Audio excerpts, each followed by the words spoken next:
Assalamualaikum warahmatullahi wabarakatuh.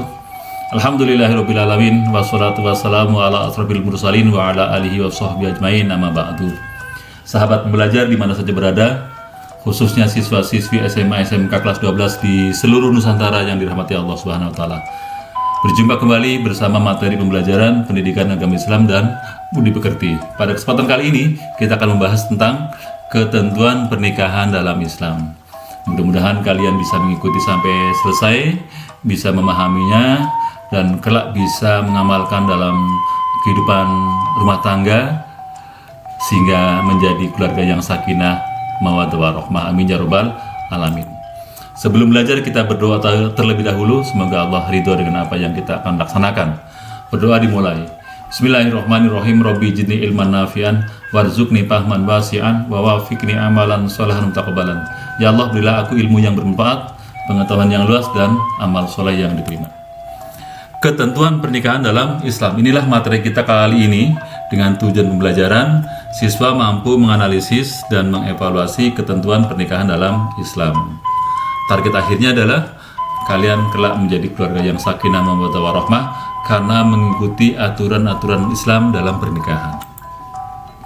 Sahabat pembelajar di mana saja berada, Islam adalah agama yang mulia sekali, yang sempurna, di mana ajarannya menyentuh seluruh sendi-sendi kehidupan, baik itu ekonomi, sosial, politik, hablu minallah, hablu minannas, semuanya diatur, tentu dengan tujuan agar hidup menjadi baik dan benar, lurus dan normal. Nah, di antaranya juga adalah tentang bagaimana hubungan antara seorang laki-laki dan perempuan yang bukan mahram boleh kalau sudah melakukan pernikahan. Kalau belum bernikah, maka mohon maaf, jangan dulu, karena khawatir akan terjadi masalah-masalah berikutnya. Nah, mari kita pelajari tentang pernikahan dulu sebelum kita menikah. Apa itu pernikahan? Pernikahan adalah melakukan suatu akad atau perjanjian untuk mengikatkan diri antara orang laki-laki dan seorang perempuan, serta menghalalkan hubungan antara keduanya dengan sukarela dan persetujuan bersama demi terwujudnya keluarga yang bahagia, tentu saja atas dasar ridho dari Allah Subhanahu wa taala, karena pernikahan itu adalah ibadah. Rasulullah sallallahu alaihi wasallam bersabda, "An-nikahu sunnati, faman rohiba an sunnati falaysa minni." Nikah itu adalah sunnahku. Barang siapa yang tidak menyukai sunnahku, maka falaysa minni, bukan termasuk umatku. Kalau kita ingin menjadi umatnya Nabi Muhammad, maka nikahlah. Nah, sebelum nikah kita belajar terlebih dahulu, ya. Nah, inilah hukum awal dari nikah, yaitu sunnah. Nikah menjadi wajib apabila sudah memenuhi syarat dan takut akan zina. Jadi seorang laki-laki dan perempuan sudah mapan, sudah siap mentalnya, sudah siap fisiknya. Kalau tidak menikah takut zina, maka hukumnya wajib, ya. Yang kedua, yang berikutnya adalah haram. Justru dengan menikah haram. Kenapa? Karena ada motif tertentu untuk kejahatan. Jadi niat menikahnya bukan karena tadi ibadah, bukan karena untuk meneruskan bukan karena untuk melanjutkan keturunan, tapi karena ada motivasi kejahatan, maka haram hukumnya. Yang berikutnya ini, kalau ada seorang yang sudah nggak tahan mempertahankan syahwatnya, ya, nggak tahan untuk menjaga syahwatnya, sementara dari sisi fisik, mental, material belum siap, maka sebaiknya jangan dulu menikah, ya, jangan dulu menikah karena tidak baik. Kenapa tidak baik? Khawatir kalau sudah menikah justru akan menambah beban berikutnya, maka jangan dulu menikah. Bagaimana caranya untuk menahan hawa nafsu? Kata Rasulullah, dengan puasa. Sahabat belajar di mana saja berada, pernikahan adalah suatu yang sakral, maka tentu saja tujuannya juga sangat mulia sekali. Apa tujuan pernikahan? Yang pertama adalah untuk memenuhi kebutuhan biologis manusia. Kita tahu loh bahwa manusia itu diberi syahwat oleh Allah. Bagi laki-laki cinta kepada perempuan, perempuan juga cinta kepada laki-laki. Maka boleh-boleh saja kalau sudah melakukan pernikahan, ya. Kalau belum, jangan dulu, karena khawatir akan terjadi perbuatan-perbuatan yang zina tadi. Yang berikutnya adalah untuk memperoleh ketenangan hidup, karena dengan menikah kita dijaga, kita menjaga, saling mempercayai antara kedua belah pihak, laki dan perempuan, suami dan istri, maka akan tenang hidupnya, sakinah di sana. Berikutnya adalah untuk memperoleh rasa cinta dan kasih sayang. kita punya hak untuk dicintai, kita punya hak untuk mencintai. Maka cinta dan mencintai itu secara sah kalau sudah terjadi proses pernikahan. Kalau belum ya jangan dulu ya. Dan berikutnya tujuan pernikahan adalah untuk mewujudkan keluarga bahagia di dunia dan akhirat. Nabiullah Ibrahim alaihissalam berdoa, Robbi habli minas solihin, ya Allah berilah kami keturunan yang baik. Nah, kita juga ingin meneruskan keturunan-keturunan yang baik, maka diawali dengan pernikahan yang baik pula. Jangan sampai kita punya keturunan yang bukan dari pernikahan yang sah. Hati-hati ini ya. Baik, sahabat pembelajar di mana saja berada, ketentuan nikah diantaranya adalah rukun nikah, yaitu unsur-unsur yang harus ada pada pernikahan. Kalau tidak ada satu saja, maka batal pernikahannya. Ya, atau salah satu saja, ya, salah satunya salah, maka batal pernikahannya. Apa itu? Yang pertama adalah calon suami. Harus ada calon mempelai laki-laki. Yang kedua adalah calon istri, calon mempelai wanita. Jadi tidak boleh laki-laki menikah dengan dengan laki-laki, perempuan menikah dengan perempuan, tidak boleh.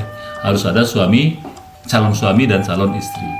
Yang ketiga harus ada wali, yaitu orang yang memiliki anak perempuan tadi, namanya wali. Ya, kalau tidak ada bapaknya, boleh dengan pamannya, boleh dengan pamannya, saudara kandungnya ya.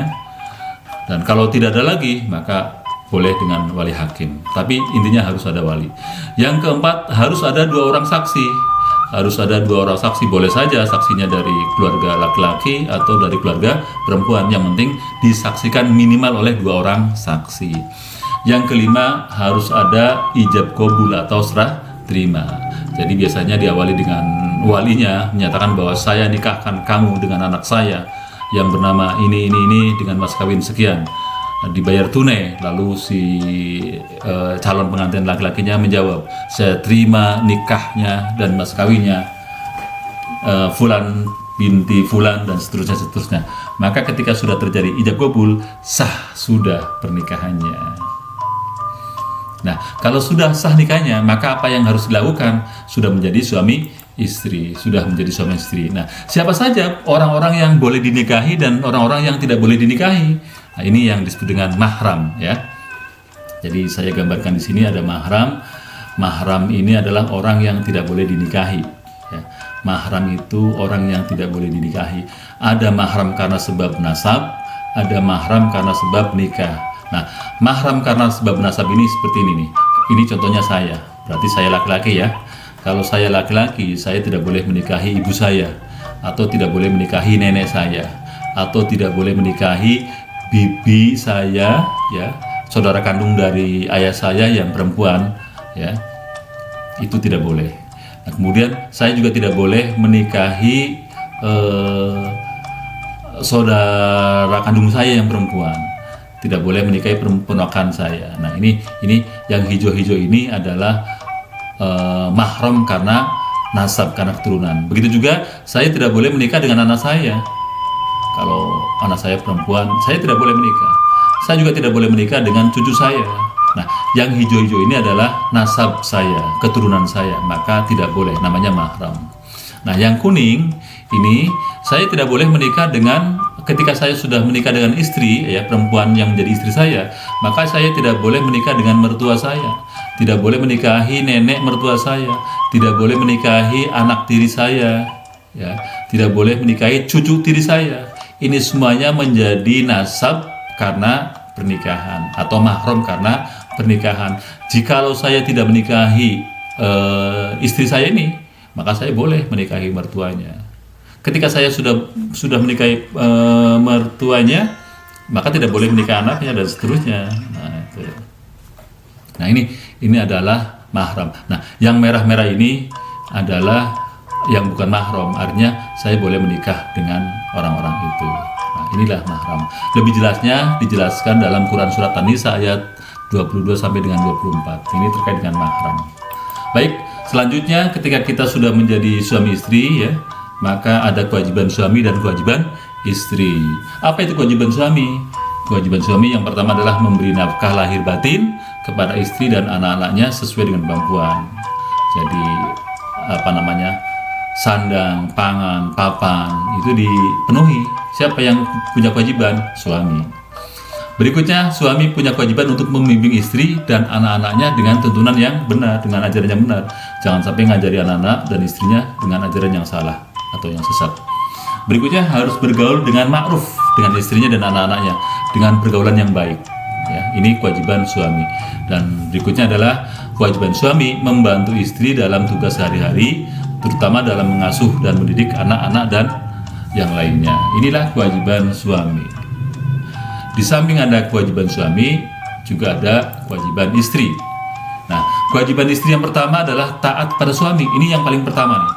Ya, taat pada suami. Setelah taat pada Allah dan Rasulnya, maka taatlah pada suaminya. Ya. Jadi ini prioritas nih. Seorang istri yang pertama harus taat pada Allah dan Rasulnya, lalu kemudian baru pada suaminya. Ya. Sesuai dengan ajaran Islam tentunya. Jadi ibu bapaknya itu nomor setelah taat pada suaminya. Jadi prioritas suaminya dulu.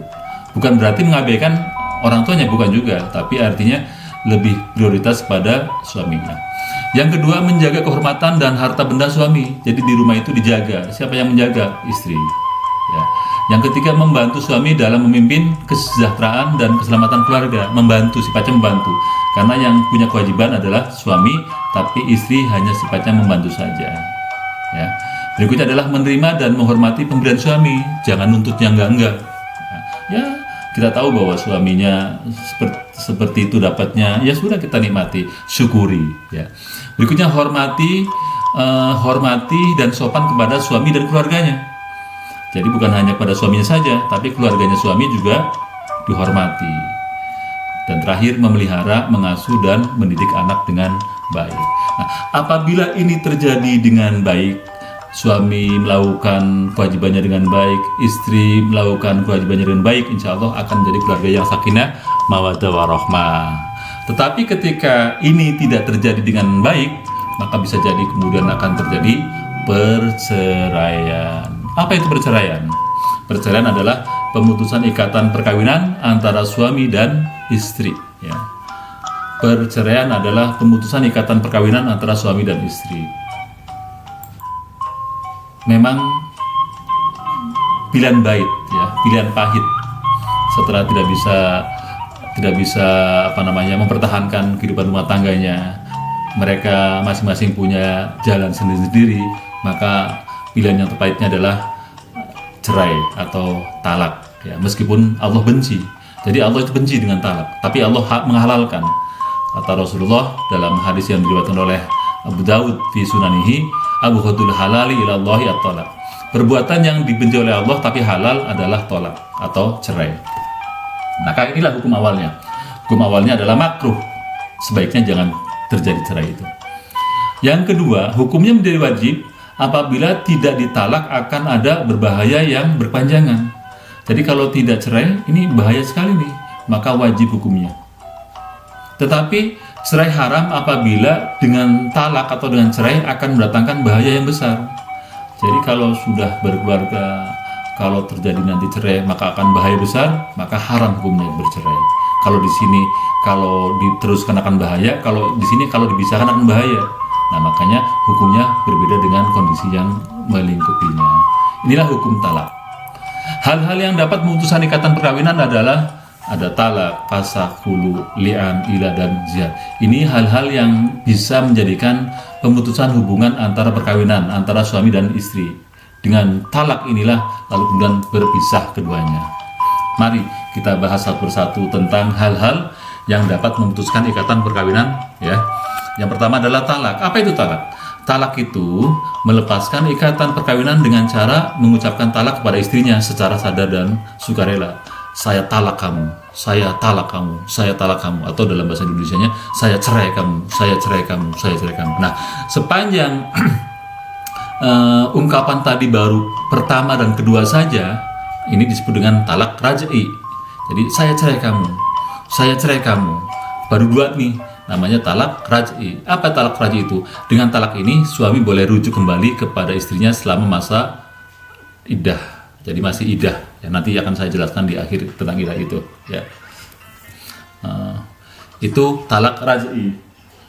Sementara talak yang kedua adalah talak bain.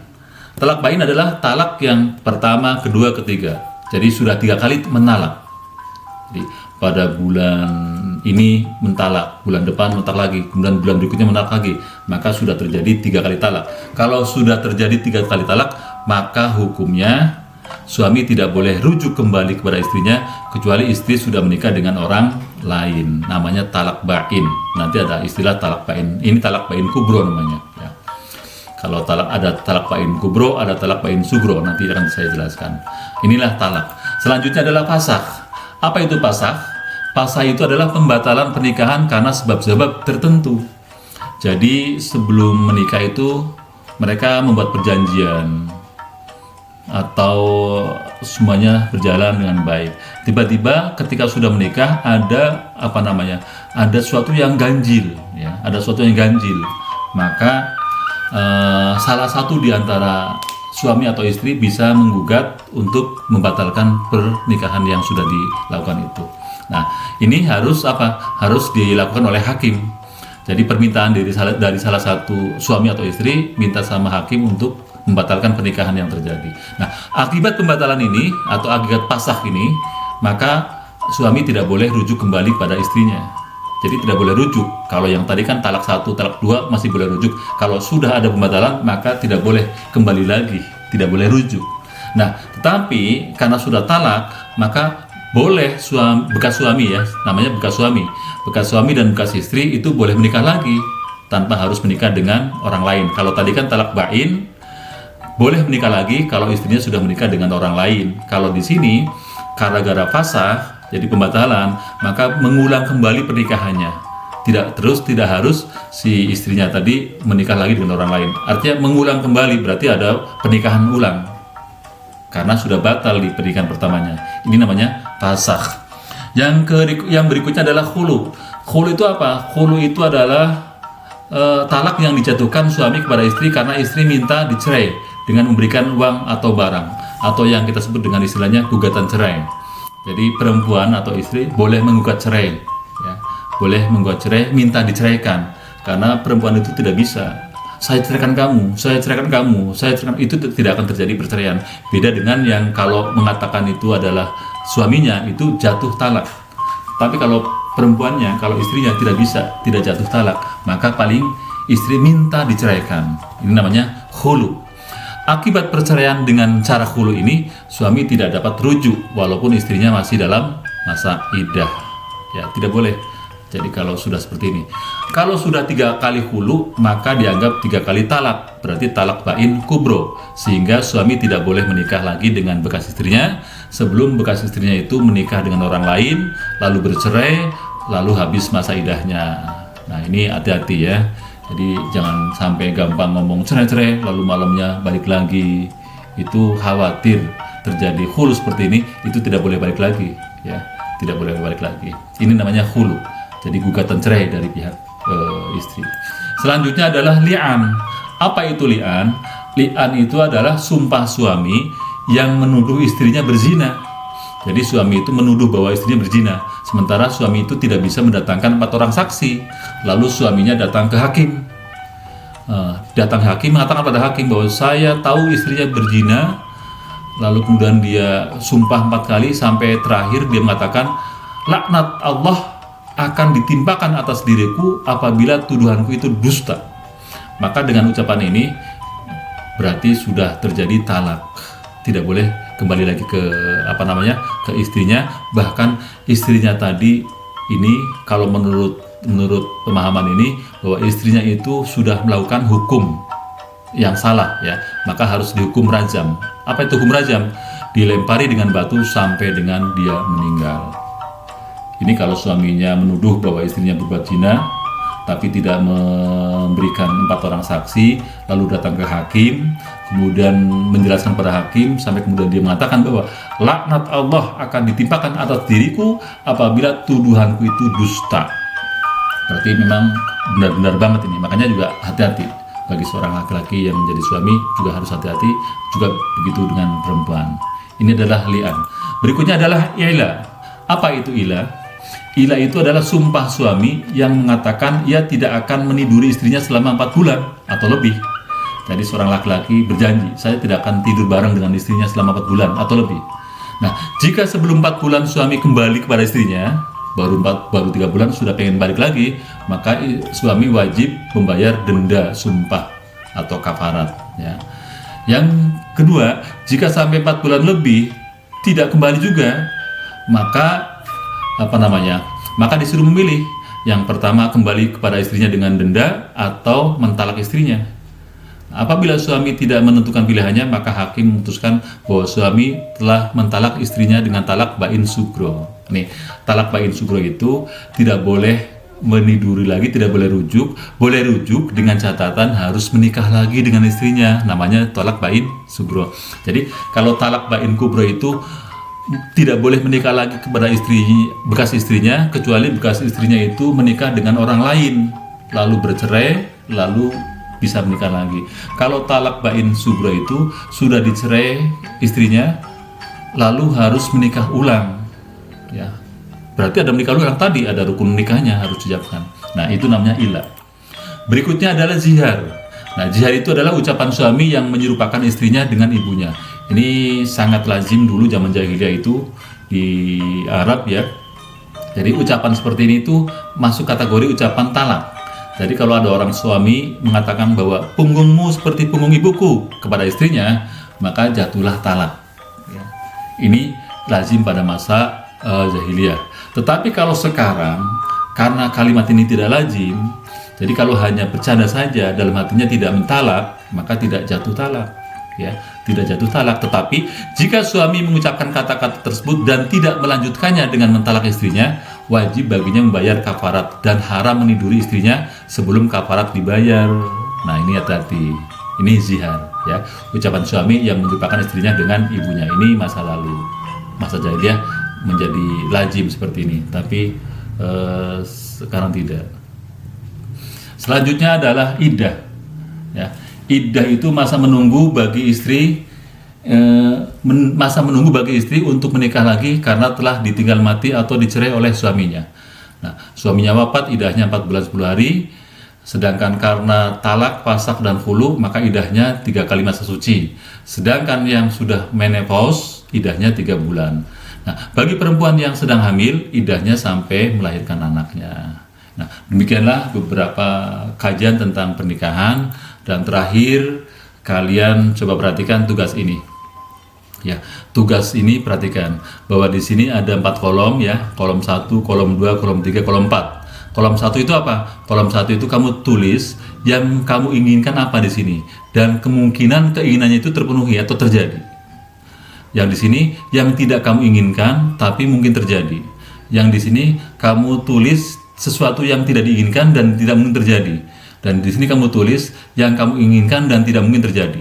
Jadi kamu tulis dulu, setelah ditulis diisi semuanya, maka kamu ambil satu saja di sini, harapan kamu. Jadi apa yang kamu harapkan dan itu mungkin terjadi, kamu ambil satu. Setelah diambil, kira-kira apa hambatannya kalau harapan itu kamu inginkan. Nah, jadi pertama, kira-kira harapannya apa? Yang kedua, bagaimana cara menghadapi hambatan tersebut? Yang ketiga, apa yang akan dilakukan setelah harapannya terpenuhi? Nah, di sini coba kamu cari seperti ini. Ini sudah saya jelaskan penjelasan instruksinya. Silakan kamu kerjakan. Mudah-mudahan kamu bisa mengerjakan dengan baik, ya. Baik, kita akhiri pertemuan ini dengan bersama-sama membaca doa kafaratul majlis. Subhanakallahumma wa bihamdika asyhadu an la ilaha illa anta astaghfiruka wa atubu ilaik. Terima kasih. Assalamualaikum warahmatullahi wabarakatuh.